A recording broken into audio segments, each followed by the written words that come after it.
Magandang araw sa inyong lahat. Narito na ang pinakabagong weather update ngayong Sabado, August 23, 2025. Mas lumakas pa si Bagyong Isang habang nasa West Philippine Sea at nakataas pa rin ang Tropical Cyclone Wind Signal number 1 sa ilang bahagi ng Luzon. Bukod pa riyan, meron din tayong bagong low pressure area na minomonitor sa silangan na posibleng makaapekto sa mga susunod na araw. Kung gusto mo lagi kang informed sa lagay ng panahon, huwag kalimutang mag-subscribe dito sa channel. Sa kasalukuyan, opisyal ng naging tropical storm si Isang matapos lumakas habang nasa loob pa ng Philippine Area of Responsibility. Batay sa datos kaninang umaga, ang sentro ng bagyo ay tinatayang nasa layong 290 kilometers kanluran ng Bacnotan, La Union. Taglay nito ang pinakamalakas na hanging umaabot sa 65 kilometers per hour malapit sa gitna at may pagbugsong hangin na hanggang 80 kilometers per hour. Kumikilos ito pakanluran sa bilis na 25 kilometers bawat oras at inaasahang unti-unting lalayo mula sa ating bansa sa mga darating na oras. Dahil dito, nakataas pa rin ang Tropical Cyclone Wind Signal number 1 sa Ilocos Norte,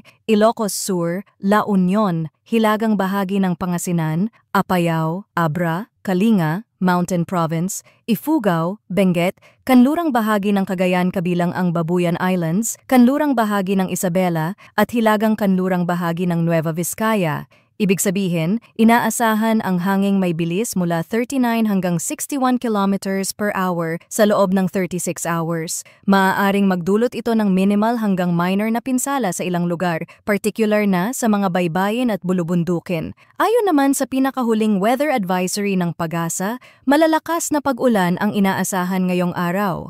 Tinatayang 100 hanggang 200 millimeters na ulan ang posibleng maranasan sa Occidental Mindoro habang 50 hanggang 100 millimeters naman sa Zambales, Bataan, Cavite, Batangas, Oriental Mindoro at Palawan. Dapat tandaan na maaaring mas mataas pa ang aktwal na buhos ng ulan sa mga kabundukan at mataas na lugar at dahil na rin sa mga nakaraang pag-ulan, mas mataas ang panganib ng pagbaha at landslide. Sa track at intensity outlook, patuloy ang galaw ni Isang pakanluran at posibleng lumabas ng Philippine Area of Responsibility ngayong umaga. May posibilidad pa itong lumakas at umabot sa typhoon category habang papalapit sa timog na bahagi ng Hainan, China. Habang lumalayo ang sentro ng bagyo, asahan pa rin ang epekto ng hatak ng southwest monsoon na magdadala ng pag-ulan sa Luzon at Mindoro. Para sa Tropical Cyclone Threat Potential Update, sa unang linggo mula August 22 hanggang August 28, nakumpirma ang pagbuo ni Isang sa loob ng PAR na tatawid ng northern at central Luzon bago dumiretso patungong Hainan, Vietnam area. Kasabay nito, posibleng may mabuo pang panibagong Tropical Cyclone-like Vortex o TCLV-1 na kikilos patungong Bashi-Balintang Channel.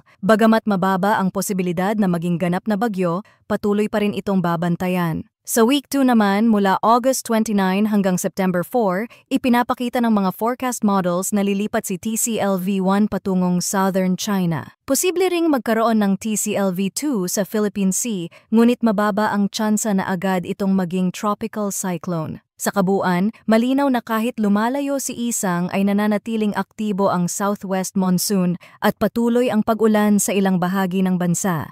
Kaya't mahalaga ang patuloy na pagmomonitor sa mga susunod pang update, huwag magpakampante at manatiling handa, lalo na kung nakatira sa mga flood-prone areas. Maraming salamat sa inyong patuloy na pagtutok at palaging mag-ingat.